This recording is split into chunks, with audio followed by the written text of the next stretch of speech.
미제 사건으로 남을 뻔한 성폭행 사건의 진범이 붙잡혀서 15년 만에 실형을 선고받았습니다.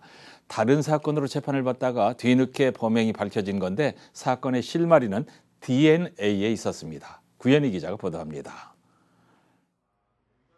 지난 2021년 울산의 한 노래방에서 소화기로 업주를 때려 특수상해 혐의로 징역형의 집행유예를 확정받은 이모 씨.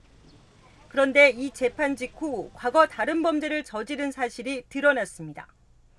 지금으로부터 15년 전인 2008년 울산의 한 주택가에서 택시에서 내린 여성을 뒤따라가 성폭행한 혐의가 확인된 겁니다. 경찰은 당시 피해자의 집에 있던 남성의 모발 등으로 DNA 감식을 했지만 일치하는 사람을 찾지 못했고 결국 장기 미제 사건이 됐습니다. 그런데 이대로 묻힐 뻔한 사건의 진실은 14년 만에 밝혀졌습니다. 이 단서가 된 건 이 씨가 현장에 남긴 DNA.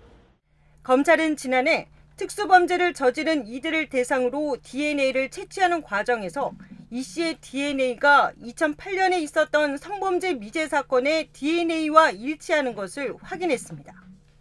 14년 전 사건 같은 경우에는 DNA가 확보는 됐지만 그 범인이 특정되지는 못했고 작년에 이제 범인이 별건 특수상해 범행을 범함으로써 DNA를 채취하게 됐는데 관련 법령에 따라서 그 DNA가 일치한다는 게 확인이 됐고 14년 만에 드러난 진실이지만 사건의 피해자인 여성은 사망한 상태. 하지만 14년 전 용의자를 본 목격자의 일관된 진술과 국가수의 유전자 재분석 결과에서도 DNA가 일치하면서 결국 이 씨는 법정에 서게 됐습니다. 피해자는 재수사 약 2달 전에 사망 상태여서 수사에 어려움이 있었는데 마침 당시 피의자 도주나 이제 피해자의 상황을 본 목격자를 저희가 어렵게 수소문해서 찾아서 다시 그 진술을 확보하게 되어 이제 해결할 수 있었습니다. 이 씨는 수사기관과 법정에서 지인으로 착각해 성관계를 한 것은 맞지만 사건 현장에 있던 다른 남성과 피해 여성이 합의금을 뜯어내기 위해 자작극을 벌인 것이라며 혐의를 부인했습니다.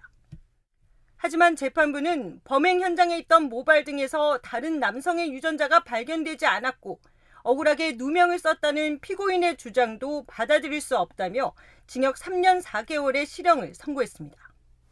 DNA에 덜미가 잡혀 15년 만에 법의 심판을 받은 이 씨는 즉각 판결에 불복해 항소했습니다. JCN 뉴스 구현입니다.